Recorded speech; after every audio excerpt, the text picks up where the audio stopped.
imprisoned. Professionals are denied access to that person by a third party, and there are currently no legal means of access. And we feel that those professionals should be given powers of access for confidential interview under a stringent set of criteria. Third party should be refusing access. A qualified practitioner would need to have a reasonable suspicion of abuse of that vulnerable adult, and that reasonable suspicion would need to be tested in an application.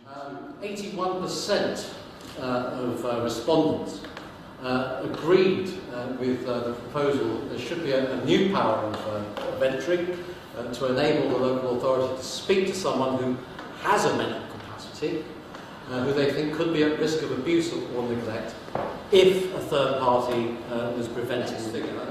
Demonstrates that this is not a power that would be used with abandon by any of the professionals that we sampled. 46% of those responding would have used the power 1 to 5 times in the last 3 years. 46% would never have used the power, probably because they feel they wouldn't have needed to in that period, and just 8% would have used it over 5 times in that 3 years. 91% agreed that the application for execution of a warrant granting the power of entry and subsequent assessment should be undertaken by a suitably qualified social worker. And 70% agreed that such a social worker should have a special status in much the same way as approved mental health professionals and best interest assessors do under those two pieces of legislation. This is a power that will be taken very seriously and would require special qualification on the part of the social worker to undertake. And 68% agreed that the approved social worker should be making those decisions as an independent practitioner.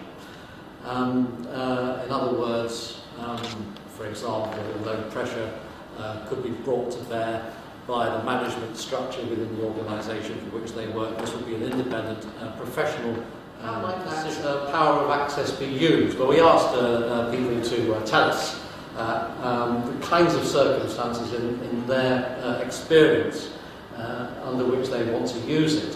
One person said, and this is just a sample of the many responses we received, when no agency can get access to an adult to see them on their own or away from the person who may be abusing them, where there are reasonable grounds to believe the person may be being abused.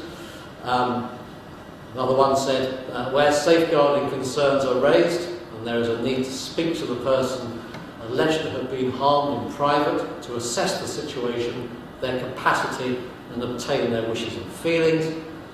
And another person said, I would expect it only to be used rarely and in quite extreme circumstances, as I would hope that generally social workers would be able to negotiate their way into talking to someone on their own. So again, this is not a power that anyone would want to use. Examples that people gave, social workers gave, of situations which would be a cause for reasonable suspicion. One mentioned the case of a woman without ability to mobilise, with mobility problems, being kept in an upstairs flat by her husband. And this was something from their own experience. Someone else had experience of an older man not being allowed to see workers without his daughter. And she was subsequently convicted of this man's manslaughter.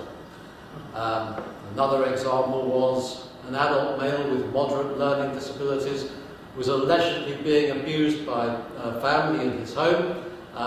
Family would not let the social worker see this man on his own and claimed he was afraid of social workers, when the truth was that actually he was afraid of his own family, and the family made threats towards the social worker.